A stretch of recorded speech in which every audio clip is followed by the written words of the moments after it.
Salut à tous, on continue avec Drôle. Donc là on avait Aïssatou qui était un petit peu, selon moi, dans un léger déni, en train de dire oui oui tout va bien se passer avec mon mec, alors que finalement elle lui a pas vraiment demandé s'il était d'accord de partager sur scène, enfin que elle partage sur scène des histoires qui sont quand même intimes. Donc voilà, on va revoir juste la scène et on continue. Ici. Permission, est-ce qu'il me fait lire sa thèse, lui? Non, voilà, je lui en veux pas. C'est quoi ces ding-ding là?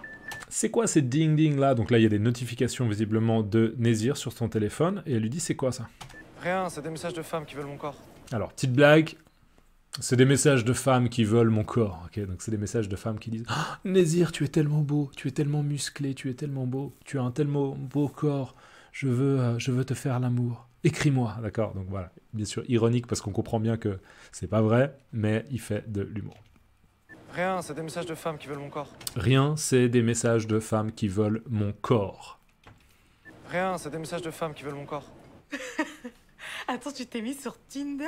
Attends, tu t'es mis sur Tinder. Tinder, donc, si vous n'avez pas le background, parce que je ne sais pas si c'est disponible dans tous les pays du monde, j'imagine pas tous. Tinder, c'est une application qu'on peut installer sur son téléphone et on peut dire si on est intéressé par une personne, on voit le profil, on voit des photos, on voit des informations, des fois, mais surtout des photos, et on dit voilà, je suis potentiellement intéressé par la personne, j'ai envie de la rencontrer, boire un verre, peut-être plus si affinité, ou bien on peut dire je suis pas intéressé. Et si les deux personnes, de manière réciproque, se disent bah je suis intéressé, ils peuvent s'écrire, s'envoyer des messages et se rencontrer, et peut-être qu'ils finissent avec une famille et des enfants, ou peut-être que c'est juste ce qu'on appelle un coup d'un soir, d'accord? Donc juste du sexe un soir, et puis après ils se revoient plus, d'accord? Un coup d'un soir. Attends, tu t'es mis sur Tinder?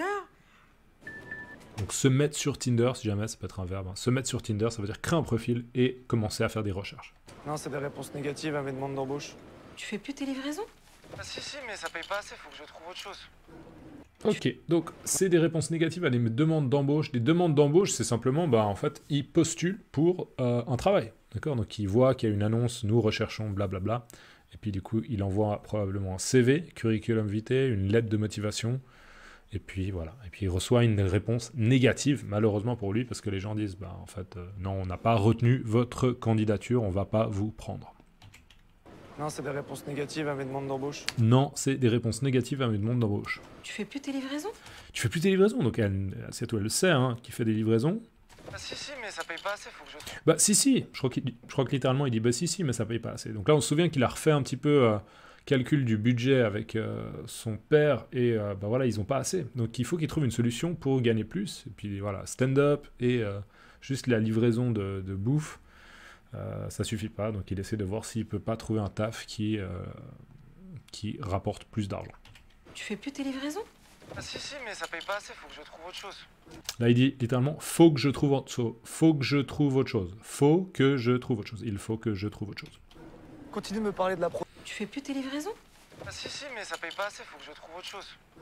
Continue de me parler de la prostate de Vlad plutôt. Ça me change les idées, j'adore. Excusez-moi, je viens de la Faut que couper. je te lève. Ça me change les idées, j'adore. Allez, faut que je te lève. Donc là, Aïssatou, elle est interrompue parce que visiblement il y a un bruit. Donc là, humour de Nézir qui dit bon, on est en train de parler de moi qui cherche un taf, mais ça m'intéresse pas. Parle-moi plutôt de la prostate de Vlad. Donc en gros, la prostate, hein, je vous rappelle, c'est une glande, mais c'est aussi quelque chose qu'on peut stimuler. Et du coup, justement, la blague du doigt dans le cul, ça faisait justement référence à la stimulation de la prostate. Donc il dit continue à me parler un peu des expériences sexuelles que tu as avec ton mec, ça me distrait, ça me change les idées, parce que si on parle de taf, ça me rend, ça me saoule, ça me décourage. Voilà. Continue de me parler de la prostate de Vlad plutôt. Ça me change les idées, j'adore. Ça me change les idées, j'adore. Il n'est pas dans les sous-titres, mais j'adore, j'aime ça, je trouve ça beaucoup mieux que de parler de taf. Allez, faut que je te lève. Allez, bisous. Faut que je te laisse, bisous, ok, faut que je te laisse, il faut que je parte. Coucou mon cœur. Comment ça va? Coucou mon cœur, intéressant de voir qu'elle appelle sa fille mon cœur, mais aussi son mec. Donc vous voyez très souvent, c'est vrai que j'ai l'impression que c'est le cas dans pas mal de langues, des termes affectifs qu'on utilise, des termes affectifs, des termes affectueux, des termes affectifs. Non, ça c'est un anglicisme, je crois. Affectionate, affective, non. rien à voir, c'est même pas un anglicisme. Des termes affectueux. Les termes affectifs, non, des termes affectueux. Faudrait que je vérifie. Encore une fois, des fois, moi-même, j'ai des doutes dans ma langue parce que j'ai des espèces d'interférences comme ça. Mais un terme affectueux pour s'adresser à son mec et du coup, mon cœur, à la fois son mec, mais à la fois sa fille. Rien de choquant, très très courant. Très très courant et je pense que c'est le cas dans pas mal de langues. Ouais. Comment ça va? Ouais, j'arrive. Coucou ma puce. Coucou ma puce. Ma puce, ok. Un autre terme affectueux pour s'adresser à sa fille. Et je vous rappelle, quand vous avez des puces, ça gratte. D'accord? Un chien qui a des puces, il se gratte. Ça va? Non mais en plus, je le connais, le Novotel de Roissy, franchement, il est chambé, ils l'ont tout refait à neuf, 4 étoiles, beaucoup de turnover, rien à dire. Donc en gros, toi, ton poste, c'est tout ce qui est service de restauration en chambre. Ça... Ok, alors là, elle va enchaîner, cette fille. Donc c'est, sauf erreur de ma part, hein, clairement sa première apparition. Coucou ma puce. Ça va? Première apparition dans la série, dans l'épisode. Donc c'est visiblement, dans le contexte, on va voir que c'est soit une amie, soit une personne de la famille de Nézir qui est en train de lui proposer un plan pour un taf, pour un job. Donc Nézir, il est posé dans le, je sais pas si c'est un RER ou dans le métro. Ok, il est posé dans le métro et il est en appel vidéo avec cette personne, soit une amie, soit une personne de la famille. On va le voir. Non mais en plus, je le connais. Non mais en plus, je le connais, le Novotel de Roissy. Non mais en plus, je le connais, le Novotel de Roissy. Donc Novotel, c'est une chaîne d'hôtels qui est, donc là, c'est un hôtel en particulier qui est situé à Roissy, d'accord? Donc en gros, à un endroit à Paris. Et elle dit qu'elle le connaît, ce Novotel. Le Novotel de Roissy, franchement, il est chambé, ils l'ont tout... Franchement, il est chambé. Chambé, c'est du verlan. Donc chambé, méchant. Chambé, méchant. Il est méchant. Maintenant, on n'est pas en train de dire « Oh, l'hôtel, il est méchant. » D'accord? On est en train de dire « L'hôtel, il est excellent. Ah ouais, il est génial. » Ok, c'est positif, en fait. Il est vraiment chambé. J'ai noté un équivalent chambé. Ouais, dans ce contexte, ça pourrait vouloir dire moderne, mais dans le sens, c'est vraiment positif. Ok, ouais, il est vraiment moderne. Ils l'ont refait. Il est bien, il est chambé. Il est vraiment cool. C'est un bon endroit où travailler. C'est agréable d'y travailler. D'accord? Il est chambé.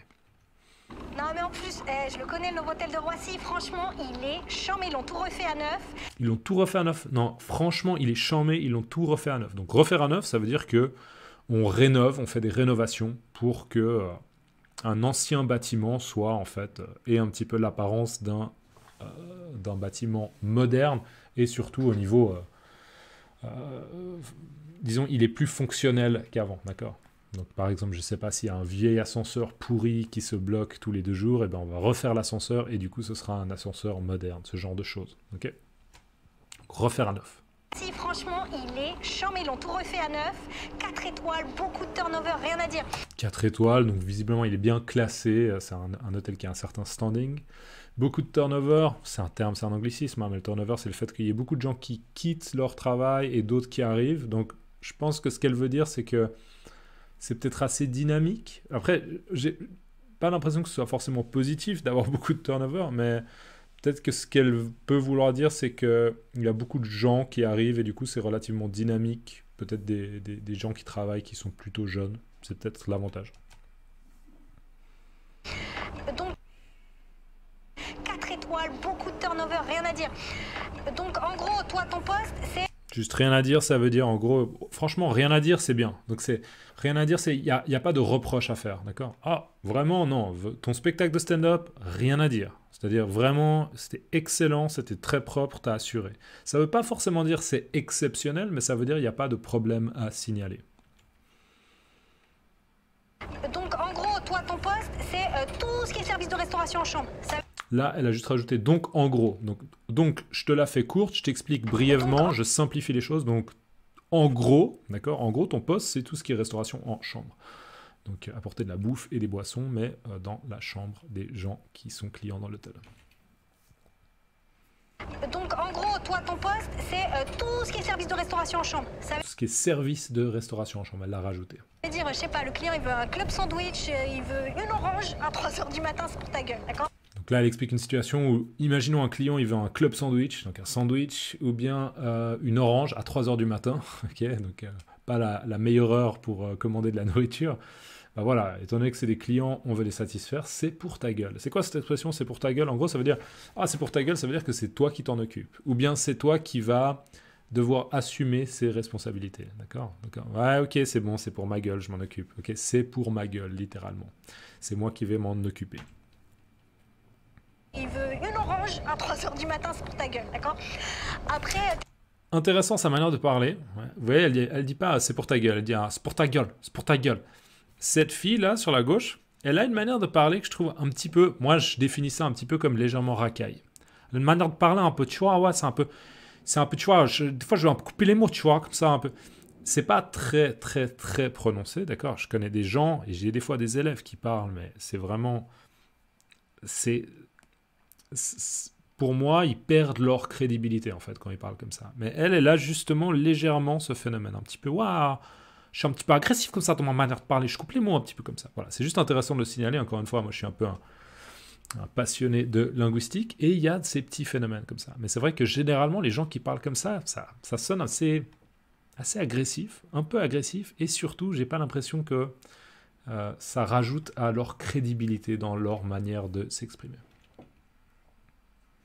Il veut une orange à 3h du matin, c'est pour ta gueule, d'accord? Après, t'es night auditor, donc ça veut dire que tu gères la facturation, le doorknob, la préparation des plateaux. C'est quoi le doorknob? Doorknob. Ah, tu connais pas ça, hein? Le doorknob... Ah, tu connais pas ça. Ah, tu connais pas ça. Ok. Ah, tu connais pas. Je vais t'apprendre quelque chose, tu vois. Un petit peu cette manière, tu vois. Moi, je sais qui je suis, tu vois. Je suis assez sûr de moi, quoi, tu vois. Donc là, elle explique un peu plein de termes qui sont en lien avec le monde de la restauration et du monde de l'hôtellerie, mais un petit peu avec des anglicismes. Voilà, ça on l'expliquera dans la prochaine vidéo, mais je vais peut-être juste vous exprimer une phrase. Même moi, j'arrive plus à parler. Après, t'es night auditor. Donc là, visiblement, c'est un peu le nom du poste qu'il pourrait avoir dans l'hôtel. D'accord? Donc, le poste. Ouais, il y a un poste de night auditor. Bien, en gros, ce serait son rôle, d'accord, sur ce contrat et ce qu'on appelle le cahier des charges. Le cahier des charges, c'est quand vous avez un contrat, il y a marqué, bah voilà, vous, votre travail dans cette entreprise, c'est de faire ça, ça, ça, ça, ça. C'est ce qu'on appelle le cahier des charges. Donc en gros, lui, s'il accepte un job, visiblement une proposition, un plan de sa cousine ou de son ami, on va voir, mais en fait c'est sa cousine, il serait night auditor et donc il gère tout ce qui est... Après, t'es night auditor, donc ça veut dire que tu gères la facturation, le doorknob... Le doorknob, ok. Donc, bien sûr, en anglais, on ne prononce pas ça comme ça, mais le doorknob, il faut savoir que surtout en France, hein, c'est peut-être un petit peu moins le cas en Suisse, mais surtout en France, généralement, les anglicismes, on les prononce à la française. On ne va pas dire le doorknob, on va dire le doorknob, ok. Ou avant, il y avait quoi? C'était quoi Yummy? C'était quoi la compagnie, l'entreprise pour laquelle il bosse?